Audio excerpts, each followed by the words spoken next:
ప్రేక్షకులకు నమస్కారం. మా ఛానల్కి స్వాగతం. ముందుగా మా జ్యోతిష గురువులైనటువంటి మధుర కృష్ణమూర్తి శాస్త్రి గారికి, అలాగే బెంగళూరు వెంకటరామన్ గారు, Shakuntala world human computer Shakuntala Devi గారికి వారి యొక్క పాదపద్మాలకు నమస్కారం చేస్తూ, మరి ఈ రోజున మనం శుక్ర మహాదశ వస్తే ఏమిటి, ఈ 12 రాశుల పైన వాటి యొక్క ప్రభావం ఏ విధంగా ఉంటుందో మనం చూద్దాం. ముందుగా ప్రతి ఒక్కళ్ళకి కూడా శుక్రమహాదశ అండి, శుక్రమహాదశ అండి అంటారు. శుక్రమహాదశ రావాలండి అని కోరుకుంటారు. కానీ అందరికీ తెలియని విషయం ఏంటంటే, ప్రపంచ జనాభాలో సగం మందికి శుక్రమహాదశ రాకుండానే చనిపోతారు. అంటే కొన్ని వర్గం వాళ్ళకి గురు మహాదశ వస్తుంది, కొన్ని వర్గం వాళ్ళకి శుక్రమహాదశ వస్తుంది. శుక్రమహాదశ వచ్చేటటువంటి బ్యాచ్కి గురుమహాదశ రాదు, గురుమహాదశ వచ్చేటటువంటి బ్యాచ్కి శుక్రమహాదశ రాదు. ఎక్కడో అరుదుగా ఈ గురుమహాదశ తర్వాత మనకి 16 సంవత్సరాలు, ఆ తర్వాత శని మహాదశ ఒక 20 సంవత్సరాలు, 36 అయిందా, 36 తర్వాత మనకి ఈ యొక్క గురుమహాదశ 16 ప్లస్ శని 19 అంటే 35 అయింది. ఇక్కడికి గురుమహాదశ వచ్చే బ్యాచ్కి 16, శని మహాదశ 19, 35, 35 ప్లస్ బుధ మహాదశ 17, 35 17 52. తర్వాత వచ్చేటటువంటిది మనకి కేతు మహాదశ 7, 57, 7, 64. ఈ విధంగా మనం వెళితే కేతు మహాదశ తర్వాత ఎప్పుడో మళ్ళీ శుక్ర మహాదశ రావాలా. ఆ తర్వాత అందువలన అంటే 65 సంవత్సరాలు దగ్గరగా ఒక చక్రం తిరిగినప్పుడు గురుమహాదశ వాళ్ళు ఎక్కడో టచ్ అవుతారు. శుక్రమహాదశ ముసలాళ్ళు అయిపోయిన తర్వాత శుక్రమహాదశ అనేటటువంటిది వ్యర్థం అన్నమాట. గురుదేవులైనటువంటి దత్తాత్రేయ స్వాముల వారు మరి గానగాపురంలో ఒకసారి ఒక చాకలి వ్యక్తి కోరుకుంటాడు వరం, గురుదేవా మరి నేను రోజు మీ బట్టలు ఉతుకుతున్నాను, అందరి బట్టలు భక్తులే ఉతుకుతున్నాను. ఈ రోజున భీమా అమరజా నది సంగమానికి మరి ఒక రాజుగారు తన చెలికెత్తలతో రాణులతో పరివారంతో రాజా టీవీ అనుభవిస్తున్నాడు. మరి అదంతా కూడా చూసిన తర్వాత నా మనసు చెదిరింది, నాకు కూడా ఈ జీవితం ఎందుకు రాజాలాగా బతకాలా అని అనిపిస్తోంది. అంటే అలాగే నిన్ను రాజుని చేస్తాను అంటాడు. రాజుని చేస్తానంటే శుక్రమహాదశ. అప్పుడు ఆయన ఏమంటాడు, అయ్యా నేను ముసలాడిని అయిపోయాను ఇప్పుడు గురుదేవా, అందువలన వచ్చే జన్మలో చేయండి అంటే గుల్బర్గా మహారాజుగా చేస్తాడు ఆయన్ని. అతనే రవిదాస్. మరి ఈ విధంగా మనకి శుక్రమహాదశ అనేటటువంటిది వయసులో ఉండగా వస్తే అది ప్రయోజనం తప్ప మనకి ఈ యొక్క దశ మా వార్ధక్యం వచ్చిన తర్వాత వచ్చిన ఉపయోగం ఉండదన్నమాట. శుక్రమహాదశల్లో కేవలం మళ్ళీ రకాలు ఉంటాయి. మనకి స్వయంగా శుక్రమహాదశ వచ్చినప్పుడు మనం ఎదుగుదల, అలాగే మన యొక్క పిల్లలకి, మన ఇంట్లో ఉన్నటువంటి వాళ్ళకి ఎవరికి వచ్చినా సరే శుక్రమహాదశ వచ్చినప్పుడు వాళ్ళ జాతక ప్రభావం వలన మనం కూడా ఎదిగిపోతాం అన్నమాట.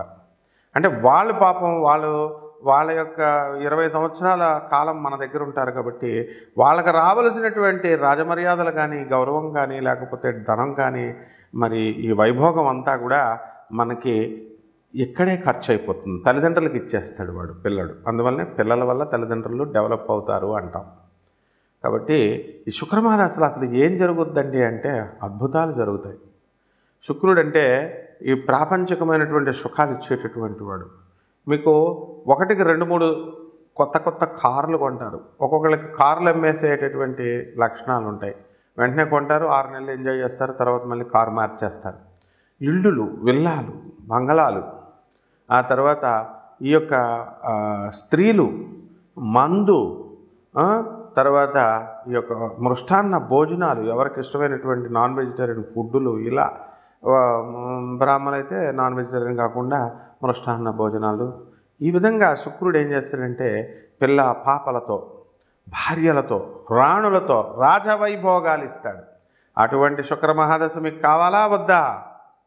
కావాలి అనుకుంటే కొన్ని చిట్కాలు ఉంటాయి. అసలు మన వ్యక్తిగత జాతక చక్రంలో అసలు ఆ శుక్రమహాదశ మనకు తగులుతుందా? ఆ శుక్రుడు మనకి ఎంత బలంగా ఉన్నాడు? ఆ శుక్రుడు ఒకవేళ బలంగా ఉన్నా సరే అది ఎప్పుడు మనకి వికసిస్తుంది ఆ జాతకంలో, ఎప్పుడు మనం ఆ యోగాలను మనం అనుభవించగలుగుతాము, ఇలాంటి విషయాలన్నిటికీ కూడా మనం జ్యోతిష్కుల యొక్క అవసరం ఖచ్చితంగా ఉందన్నమాట. అంతేకాని యూట్యూబుల్లో చెప్పే వాటిని బట్టి లేదా పుస్తకాల్లో మిడిమిడి జ్ఞానంతో బట్టి మేమంతా కూడా శుక్రమాదశ వచ్చేస్తుందండి, మాకు ఈ నక్షత్రం అండి, మాది కుంభరాశి అండి, మాది శతభిష నక్షత్రం అండి గురువుగారు, 3వ పాదం అండి, లగ్నం మాకు వృశ్చిక లగ్నం అండి, మాకు శుక్రమాదశ 1992లో వచ్చేస్తుందండి. ఏమిటిది? గురువు దగ్గరికి వచ్చేటటువంటి పద్ధతి అదేనా? మీరు ఎలా రావాలా? అయ్యా నేను ఈ ప్రాబ్లంలో ఉన్నాను, నేను ఈ చిక్కులో ఉన్నాను, మరి అటువంటి ప్రాబ్లం నుంచి నాకు విముక్తి చేయడానికి నాకు దారి చూపించండి అని రావాలా. ఏదో క్యాజువల్గా సరదాగా మనం ఆ యూట్యూబ్లో వచ్చేది, వాళ్ళు చెప్పేది, వీళ్ళ చెప్పేది, ఎవరు చెప్పినా ఒకటే ఉంటుంది. అలా కాకుండా మీరు చూసుకుంటూ ఉంటే జ్యోతిష్యాన్ని నవ్వుల పాలు కనుక చేసినట్లయితే మీ జీవితమే నవ్వుల పాలు అవుతుంది. నవ్వులాటక జ్యోతిష్యం కాదు, it's a very serious mission. అందువలన ఇందులో చాలా జాగ్రత్తగా మనము ఈ శుక్ర మహాదశ మనకి ఎప్పుడు వస్తుంది, మనకి శుక్రుడు రివర్స్ ఫలితాలు కూడా ఇస్తాడు. ఇప్పుడు భార్య అనేటటువంటి ఆమె మరి సుఖాన్ని ఇస్తుంది, నీ ఇంటిని నిర్మాణం చేస్తుంది, నిన్ను గౌరవిస్తుంది, తన జీవితాన్ని అంకితం చేస్తుంది, తన తల్లిదండ్రులని ఫ్యామిలీని వదిలేసి నీ దగ్గరకు వస్తుంది. మరి నువ్వు కనుక సరిగ్గా ట్రీట్మెంట్ చేయకపోతే ఆమె బాధపడుతుంది. కొంతమంది మరి పెద్దల ఇంటర్ఫియరెన్స్ అనవసరంగా వీళ్ళిద్దరి మధ్య ఉన్నటువంటి గ్యాప్ని పెంచేసి వాళ్ళిద్దరు కూడా డైవర్స్ కారణాలు అవుతున్నారు. ఇది ఎప్పుడు జరుగుతుందంటే శుక్రుడు వ్యతిరేక దిశలో ఉన్నప్పుడు కానీ, వ్యతిరేక ఫలితాలు ఇచ్చేటప్పుడు కానీ, శత్రుక్షేత్రాల్లో ఉన్నప్పుడు కానీ మరి శుక్రుడు ఎప్పుడు కూడా మంచే చేస్తాడని అనుకోకూడదు, హాని కూడా చేస్తాడు. కాబట్టి మీరేం చేయాలండి అసలు ఫస్ట్ అంటే, ఈ హాని జరిగేటప్పుడు మనము భార్యే పెడుతుంది, సుఖాన్ని ఇచ్చింది, మరి కష్టాన్ని కూడా ఆమె వేస్తుంది, పోలీస్ స్టేషన్ తీసుకెళ్తుంది, తప్పే ఉంది, కోర్టులో కేసు వేస్తుంది, తప్పే ఉంది, నీకు ప్రెస్టేజ్ ఎందుకు, నీకు పోలీస్ స్టేషన్కి లాక్కెళ్ళిపోయారండి, నువ్వు నా లాక్కెళ్ళిపోయావు, కోర్టులకు నన్ను ఇచ్చేసావు కాబట్టి నేను నీతో కాపురం చేయను, ఇవన్నీ కుదరవమ్మా. ఎందువలనంటే నువ్వు ఆమెను ఎక్స్ట్రీమ్ స్టేజ్కి తీసుకెళ్ళి సాగదీస్తే ఆడది ఎవరు కూడా ఇంచుమించుగా మీకు కోర్టులకు వెళ్ళరు, పోలీస్ స్టేషన్కి వెళ్ళరు. ఇది భారతదేశం, స్త్రీని గౌరవించే దేశం. కొన్ని పాతివ్రత్య ధర్మాలతో స్త్రీ కట్టుబడి ఉంటుంది. కొంతమంది మరి ఈ పోలీస్ స్టేషన్కి వెళ్ళారు, కోర్టులకు వెళ్ళారంటే యూ హ్యావ్ టు అడ్జస్ట్. అదే నాతి చరామి అంటే వివాహ వ్యవస్థలో. ఆమె కొట్టినా తిట్టినా నేను వదలను అని ప్రమాణం చేస్తావు, నువ్వే ప్రమాణం బ్రేక్ చేస్తున్నావు. మరి నువ్వు ప్రమాణం బ్రేక్ చేసి ఆ ఆడవాళ్ళ మీద తోసేస్తే ఎట్లా? కాబట్టి ఈ శుక్ర మహాదశ ముందుగా వికసించాలంటే ఫస్ట్ ఇంట్లో మీ తల్లి దగ్గర నుంచి ప్రారంభించాలా. తల్లిని బాగా చూసుకోవాలా, తల్లికి తిండి పెట్టాలా, తల్లి చెప్పేది వినాలా. ముసలాళ్ళు అయిపోయారని చెప్పేసి వాళ్ళని మరి దూరంగా వదిలేయడం కానీ, మరి వేరే అనాథ శరణాలయాల్లో ఓల్డేజ్ హోముల్లో చేర్చడం చాలా తప్పు. తల్లిదండ్రికి ఇద్దరు గుప్పుడు బియ్యం పెట్టకుండా తల్లినేమో అన్న ఇంట్లో పెట్టి 3 నెలలు, తల్లినేమో అదే టైంలో చిన్న తమ్ముడి ఇంట్లో పెట్టి వాళ్ళని సెపరేట్ చేసేటటువంటి, నిన్ను అలా సెపరేట్ చేసి పెంచారా వాళ్ళు? మరి భార్యకు భయపడి అలా చేస్తావా నువ్వు? Can't you convince your wife? నీ భార్యను నువ్వు ఒప్పించలేవా? మరి భార్య కూడా ఒప్పుకుంటుంది, ఏమండి బాబు మా భార్య ఒప్పుకోవట్లేదంటే నీ ప్రవర్తన బట్టి ఒప్పుకోదు. ఒప్పించుకునేటటువంటి వాళ్ళు ఒప్పుకుంటారు. హ్యుమానిటీ అనేటటువంటిది ఉంటుంది, మానవత్వం అనేటటువంటిది. కాబట్టి మీరంతా కూడా ఈ శుక్ర మహాదశ రావాలంటే ప్రారంభం తల్లి నుంచి గౌరవించాలా, తర్వాత నీ భార్యను గౌరవించాలా, తర్వాత నీ ఇంట్లో ఆడపిల్లల్ని, నీకు పుట్టిన పిల్లల్ని గమనించాలా, గౌరవించాలా. నీ చుట్టుపక్కల ఉన్నటువంటి స్త్రీలందరినీ కూడా కామ దృష్టితో చూడకుండా నువ్వు చక్కటి మంచి దృష్టితో నువ్వు చూసినప్పుడు మాత్రమే శుక్రగ్రహము వికసిస్తుంది. అంతేగాని యూట్యూబ్లో చెప్పేటటువంటి జ్యోతిష్కులు శుక్రుడు బొబ్బర్లు కిలోంపో బొబ్బర్లు ఇచ్చేయండి, తర్వాత చక్కగా దానాలు చేయండి, మనకి ఇది తెల్లుపు వస్త్రాలు దానం చేయండి, శుక్రవారం నాడు దానం చేసేయండి, 6 గంటలకు చేసేయండి, ఒక 50,000 పట్టరండి, నాకు 1,00,000 రూపాయలు పట్టరండి, నేను శుక్రుడికి మనం పూజ చేసేస్తామంటే నీ డబ్బులు వేస్తే తప్ప 0.0001% రిజల్ట్ కూడా రాదు. ఫస్ట్ బేసిక్స్ నుంచి రావాలి మీరు. అలాగే వాళ్ళకి డబ్బులు వస్తాయేమో కానీ నీకైతే మాత్రం శుక్రుడు తోలు తీసేస్తాడు, అందులో డౌటే లేదు మళ్ళా. కాబట్టి ఈ యొక్క శుక్రుడికి ఈ మధ్యకాలంలో ఫ్యాషన్ అయిపోయింది. ఏమండి ఆ టెంపుల్కి వెళ్తున్నామండి, ఈ టెంపుల్కి వెళ్తున్నామండి, అక్కడ జపాలు చేయించామండి, ఇక్కడ పూజలు ఇవి ఏమీ కూడా ఉండవు. స్త్రీ శాపం, శుక్రశాపం అంటే స్త్రీ శాపం. తల్లి శపించిందంటే ఇంక నువ్వు నీ జన్మలో, ఈ జన్మలో కాదు ఇలాంటి 7 జన్మలో నువ్వు పైకి రావు. నీ పెళ్ళం శపించిందంటే 14 జన్మల పైకి రావు నువ్వు. నీ కూతురు శపించిందంటే 21 జన్మల బయటికి రావు. Multiples of 7. ఇందులో ఎవరికి ఎనీ అబ్జెక్షన్ ఉంటే డైరెక్ట్ నా నెంబర్ ఇస్తున్నాం, నా నెంబర్కి కాల్ చేసి మాట్లాడచ్చు. I challenge everyone. అంతేగాని చదువుకున్నాం మేము, చదువుకుంటే చదువు నీకు కన్నింగ్నెస్ నేర్పుతుందా? వీడియో చూస్తున్నప్పుడు ఏంటి కామెంట్ చేస్తారు మీరు? మంచి చెప్పేది వినరా? మంచి చెప్పేది ఎక్కదా? మీ తల్లికి మీకు తిండి పెట్టమంటే మీకు భారంగా ఉందా? మీ పిల్లల్ని బాగా చూసుకోండి అంటే మీకు భారంగా ఉందా? టైటిల్ ఒకటి, సొల్లు ఒకటి అని కొంతమంది పెడుతూ ఉంటారు, అందరికీ పెడుతూ ఉంటారు. This is my class room, నేను చెప్పేదే వేదం. ఇక్కడ ఇష్టమైన వాళ్ళు వినొచ్చు, లేని వాళ్ళు they have to quit out of the class. I'm the professor. అందరు చెప్పినట్టు పిలక పట్టుకున్న పంతులు కాదు నేను. కాబట్టి ఈ శుక్రాచార్యుల వారంటే ఏమనుకుంటున్నారు అసలు? శుక్రుడంటే రాక్షసుల గురువు. ఆఫ్టర్ ఆల్ దేవతల గురువు అయినటువంటి బృహస్పతికి గురుడికి కూడా గురువు ఆయన. తమాషాగా ఉందా? శుక్రాచార్యుడు అంటే జైళ్ళకి పంపించేస్తాడు 498A కేసులు పెట్టి. ఏంటది 498A? కట్న వేధింపులు, గృహహింసలు. భార్య పెట్టేస్తుంది కేసులు నాయన. 494 IPC రెండో పెళ్ళి, బైగామి చేసేసుకుంటున్నారని. 495 నీకు బెయిల్ రాదురా నాయన. 495 పెట్టేసిందంటే నీ పెళ్ళం, నీకు అసలు ఇంకా జీవితాంతం బయటకు రాలేవు. మళ్ళీ జాలిపడి ఆ లాయర్లు ఆ సెక్షన్ని మారుస్తారు 495 కింద. ఆ జడ్జీలు దయతలిచి ఈ జైల్లో కుమ్ము మగ్గైపోవాలని చెప్పేసి వాళ్ళు 494 కింద మారిస్తే ఒక పోలీస్ ఆఫీసరు, ఒక చక్కగా ఒక ల్యాండ్ కౌన్సిల్ లాయరు, జడ్జి ముగ్గురు ఒప్పుకుంటేనే పీపీ పబ్లిక్ అప్పుడు మాత్రమే సెక్షన్ మారుస్తారు. ఇవన్నీ నీకు తెలియదు సామాన్య మానవుడు. అబ్బే మా పిల్లని బాధేస్తా, అబ్బే మా పిల్లం ఎందుకు పెట్టాలా కేసులు అంటావు.